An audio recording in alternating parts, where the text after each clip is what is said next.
Okay, so diving in today, we're tackling some pretty intense ideas, all Mhm. stemming from your source collection. Oh, yeah. Specifically, we're looking at excerpts from Black Skin, White Masks by France Fanon.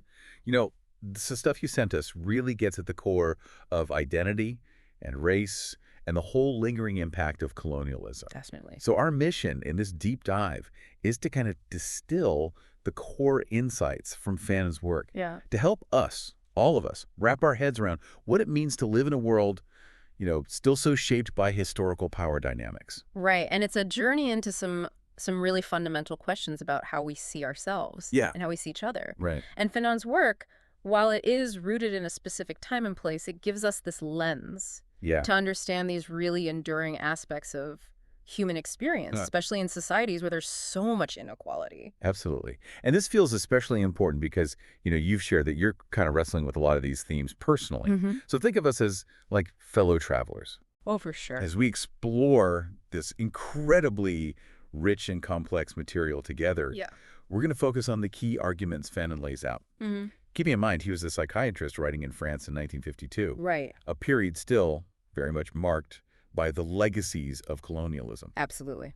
So to really kick things off, Yeah. here's a big question to kind of guide our exploration. Mm. How did the dynamics of race and colonialism Mm. fundamentally shape our sense of self Mm-hmm. and our interactions with others, according to Fanon? Yeah, that's the core of it. Okay, Yeah. let's unpack this. Right. Starting with something that seems so basic but carries so much weight, language. Absolutely. What's fascinating here is Fanon goes beyond just language as a means of communication, right? Right. He reveals it as this crucial marker of identity and a really potent tool for assimilation, especially in colonial contexts. Yeah. It's not just about understanding the words, it's about something much deeper. Right, exactly. He gives us these incredibly vivid examples from the Antilles.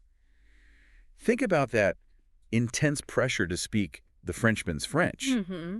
and how Creole, the local language, was often met with such shame, Right. as if it were something inferior. Exactly. And the way fluency in French, the way people spoke French was seen as almost a direct measure of how close you were to being white. Yeah. Like a hierarchy, right? Yeah, it wasn't just about being understood. Mhm. It was about being valued differently. Absolutely.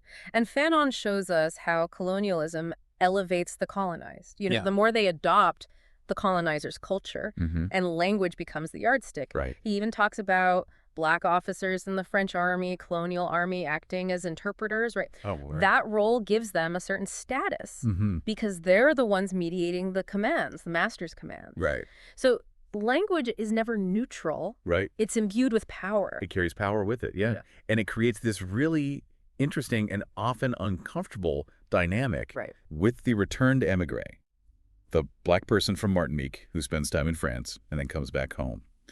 Fanon describes it as a definitive mutation. Yeah, like a transformation. In their very being, it's almost like a complete transformation in how they carry themselves. Right. It's not just their experiences that have changed, but it's almost like their presentation of self has changed too.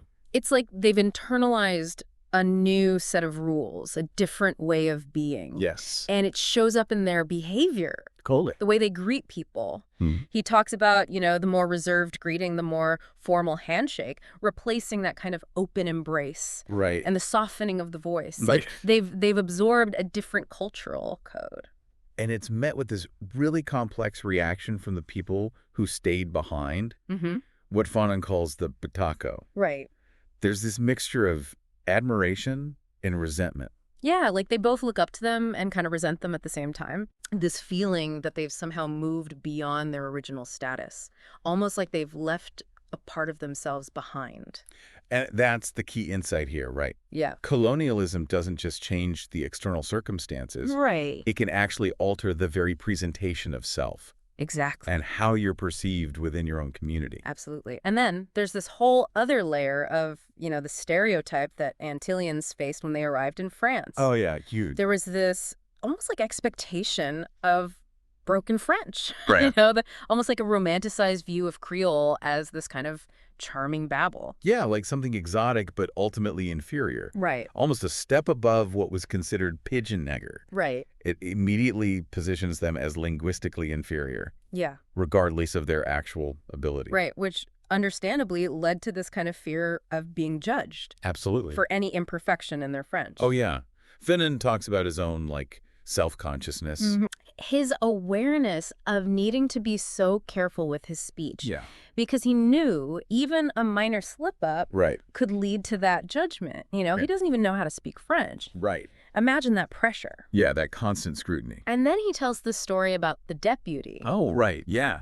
whose French was so eloquent, so stylish, that a woman supposedly fainted during his address Yeah. just from the power of his words. Port de France, yeah. In Port-au-France. Wow. Which highlights this magical aura surrounding the colonizers' language, right? Yeah. It wasn't just about conveying information. Right. It was about embodying an ideal of civilization. Right. And who gets to define that ideal? Right, exactly. So language, it's way more than just a means of communication, right? Oh, absolutely. It's this whole system It's power structure. of power dynamics, yeah, and identity construction, all wrapped up in a colonial context. Completely. So now let's move on to another really central idea in Fanon's work, Okay. the internalized gaze. Ah, yes. This is where Fanon gets into the deep psychological impact of colonialism. Yeah, How it creates this really fractured sense of self. right. He talks about the Black man experiencing life in two dimensions, Okay. one with his fellow Black individuals, Right.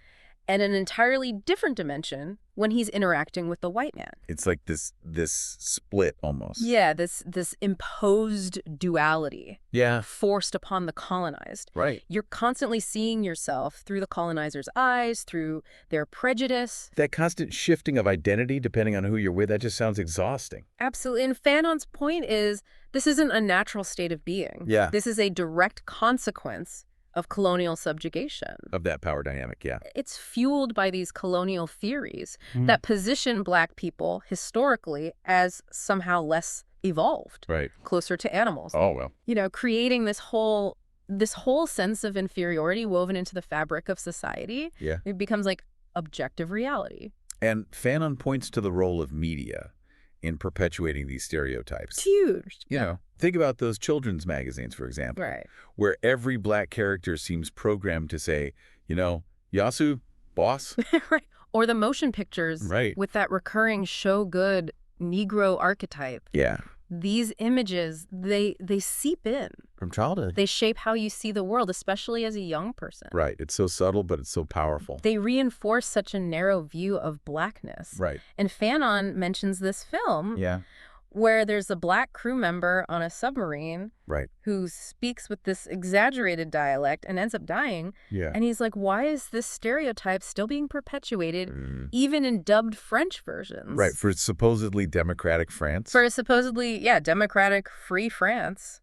It makes you wonder about the messages being sent. Yeah, what's really underneath the surface? And then he touches on this point about the reaction to Black people who speak properly Right, versus those who use pidgin. right. How a Black person who expresses themselves eloquently can actually unsettle white expectations. Yeah, it disrupts the hierarchy. It's like it challenges the whole system. Because it challenges the preconceived notions. Yeah. If a Black person speaks with eloquence and precision, Right. like a white man, it kind of blurs those lines. They Yeah. no longer fit into that neat category of the native. Right, right. And he talks about the newcomer to France who insists on speaking only French Yes. to emphasize the break from their past, Right. to embody that assimilated identity. Almost to overcompensate. Yeah, it's like a conscious effort to redefine oneself through language, It's like shedding an old skin. but a skin that was imposed in the first place. Yeah, exactly. And this leads us to another really complex and often painful area that Fanon explores. Okay. Desire and identification.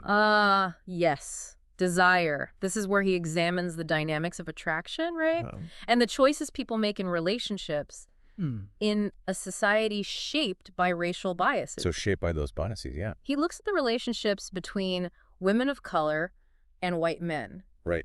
through this lens of, the desire for lactification. Right, this yearning for the whitening of the race. Right, this idea of moving towards whiteness. Yeah. And it's more than just personal preference. Right. It's tied to broader societal values. There's a whole system of values. He talks about these sayings and rules governing the choice of a lover in the Antilles. Right, those unspoken rules. All aimed at avoiding the pit of niggerhood.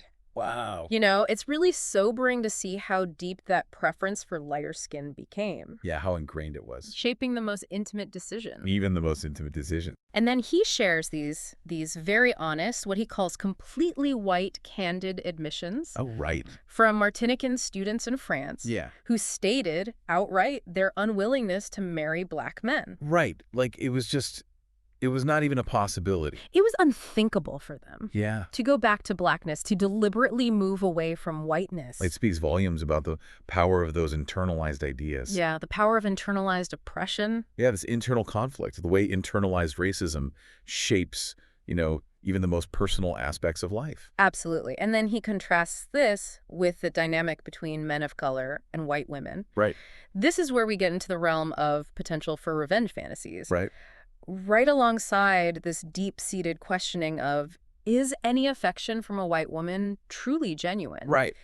Can it be untainted by this historical power imbalance? That anxiety of wondering if it's real. Is it love or is it something else? Or is it a rebellion against the norms? Exactly. Right. That constant questioning. Fanon talks about this anecdote of Antillean men arriving in France with their primary focus being to sleep with a white woman. It's like this symbolic act, right? Almost a rite of passage. Yeah, a way of asserting themselves. Wow. But it speaks to the weight of those racial taboos. Right. And the way desire gets wrapped up in the struggle for recognition. Yeah, in a sense of agency. In a racially charged world. Right. Which leads us to a kind of a darker, a psychologically more complex aspect of Fanon's analysis. Okay. Neurosis and alienation. So Fanon argues that colonialism doesn't just inflict damage on the colonized. Right. It also creates these unhealthy, these neurotic behaviors in both the enslaved black man and the white man obsessed with his own superiority. Like both sides are kind of trapped. Both sides are trapped in these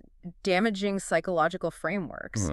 For the black man, there's this constant struggle to escape that imposed identity, this deep alienation. That can even be present in acts of protest. Right, so even in pushing back, there's still that. Because even in rebelling against the white man, you're still operating within a framework defined by him. Right. You're still caught in that dynamic. It's like a no-win situation almost. And then Fanon talks about this obsession with the past in what he calls the negative aggressive type. Yeah. It's like constantly dwelling on injustices can actually paralyze you. Right, prevents you from moving forward. It becomes this kind of emotional inertia, a bitterness that keeps you from engaging with the present. From solely living, yeah. And then he brings in the case of Jean Venus. Right, yes. This intellectual figure who Fanon labels a black abandonment neurotic. It's a fascinating analysis. Very complex. And it's important to note here that Fanon clarifies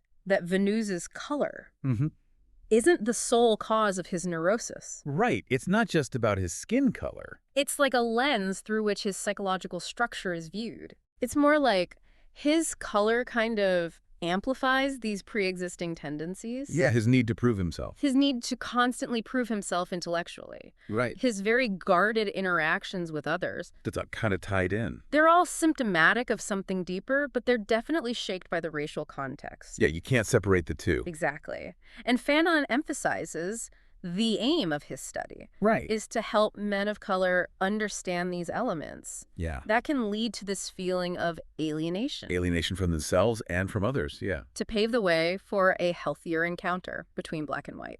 It's about digging beneath the surface. Yeah. To understand those deep psychological wounds. Absolutely. And Fanon goes on to challenge this idea that colonialism and racism are purely economic. Oh, this is crucial. Right. This is where he brings in Mononi's observation that in South Africa, white laborers were often even more racist than their employers. Wow. So it's not just about economic self-interest. Exactly. It suggests there's something deeper going on. Deeper than just the economics, yeah. And Fanon argues that all forms of dehumanizing behavior are equally problematic. Right. He questions any attempts to differentiate them. Yeah, like a hierarchy of racism, it's all just racism. He mentions, pointedly, the anti-Semitism of like a Moraz versus a Goebbels. Right. As if, to the victim, that distinction would matter. Right, exactly. So he gets into the structure of colonial racism, Okay. highlighting this myth of the bad nigger residing in the collective unconscious of places like France. It's like this deep-seated myth. This ingrained narrative that justifies the hierarchy. Right, justifies the whole system. And the unequal treatment. Where a small number of white individuals can wield so much power. And genuinely see themselves as superior. And this racial anxiety, this myth. It seeps into the subconscious. Manifesting in dreams. In the world of dreams, yes. Oh, buddy. And Fanon gives these chilling examples of dreams where Black figures represent threat, fear, violence. It's powerful imagery. You know, recurring motifs of being pursued by menacing Black men. Wow. Or a fierce Black ox. Yeah. It's all revealing those deep-seated anxieties. Yes, anxieties and projections. And then he talks about the racial distribution of guilt. Right. Where white authorities deflect responsibility for colonial violence. On to the colonized people. On to the victims. It's a way of maintaining control. Absolutely. Shifting blame to maintain control. And then this really disturbing practice. Yeah. Using colored soldiers to suppress liberation efforts. Right, turning them against each other. Of other men of color. Yeah, fracturing any potential solidarity. It just reinforces that power structure. Right, keeps the system intact. Fanon, he suggests there's this underlying Prospero complex. Like from The Tempest. In the colonial dynamic. Yeah, where the colonizer sees himself as Prospero. Right. The bringer of civilization. And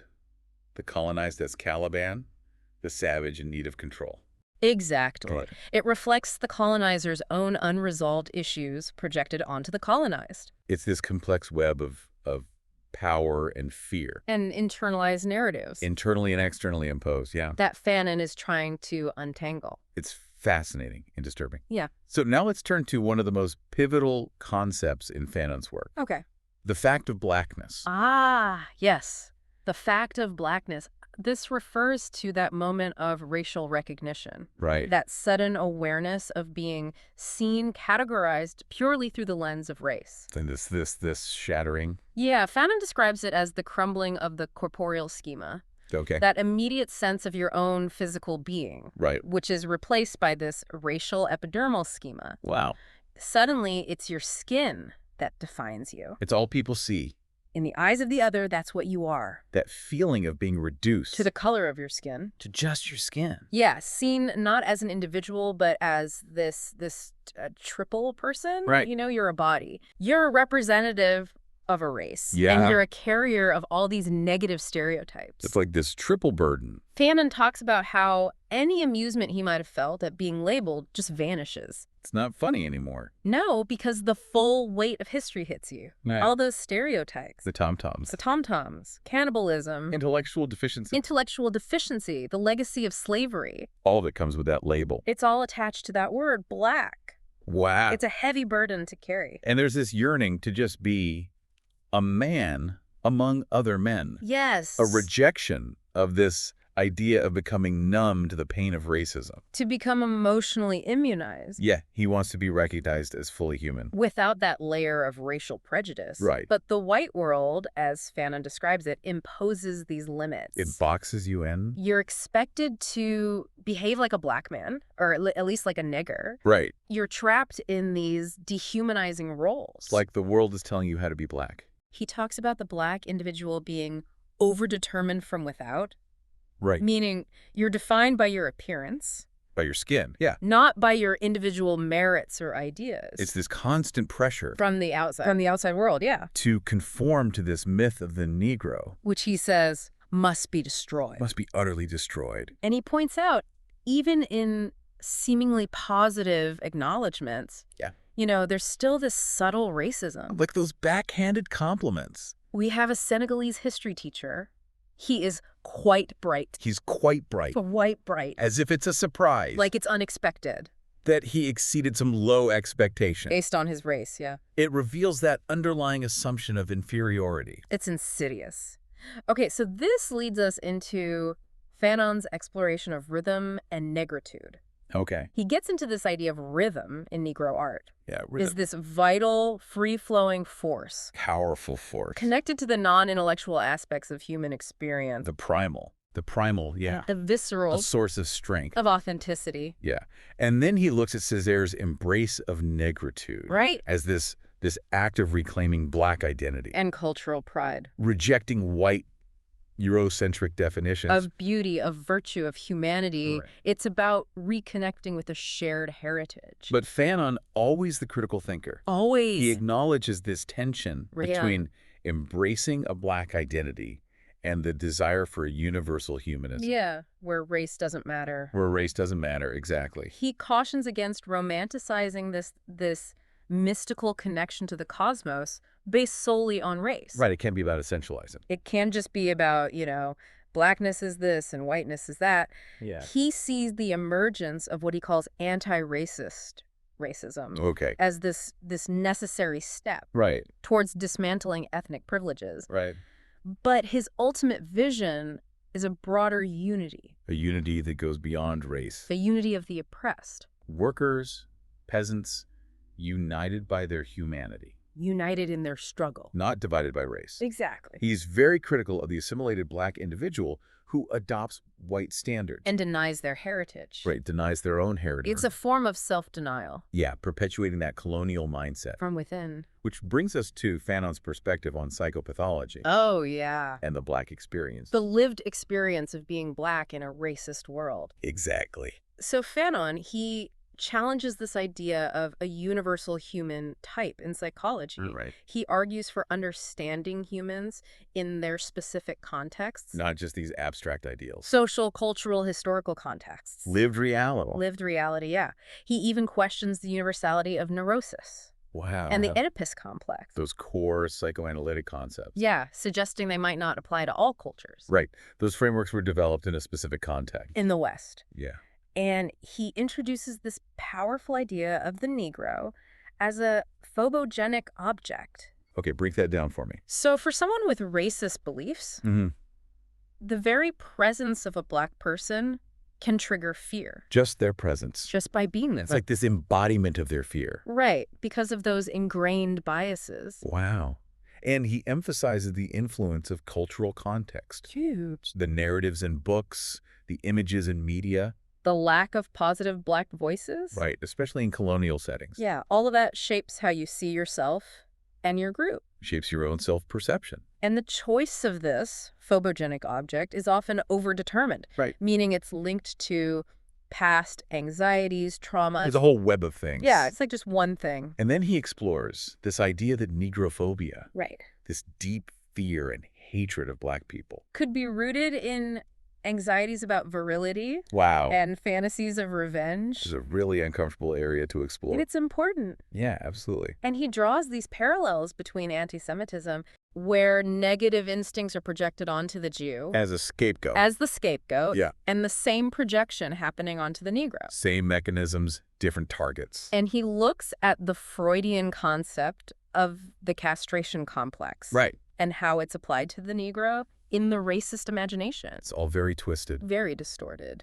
And he highlights how white perspectives on Blackness can be internalized. Yeah, even within Black communities. He uses this example of a mother referring to her child as the blackest. The blackest meaning the least white. Right, it's this hierarchy of color, even within the group. It shows how deep the white gaze goes. How it shapes even internal perceptions. Yeah, and he concludes by noting this ambiguity of racial identity, right. This Antillean expectation of being perceived through the white man's lens.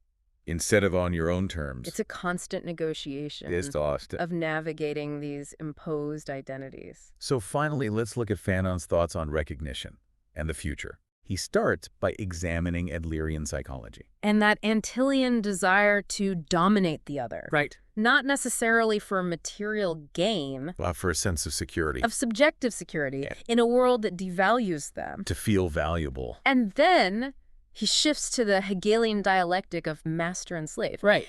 Emphasizing the need for mutual recognition. To achieve true worth. Dignity, liberation.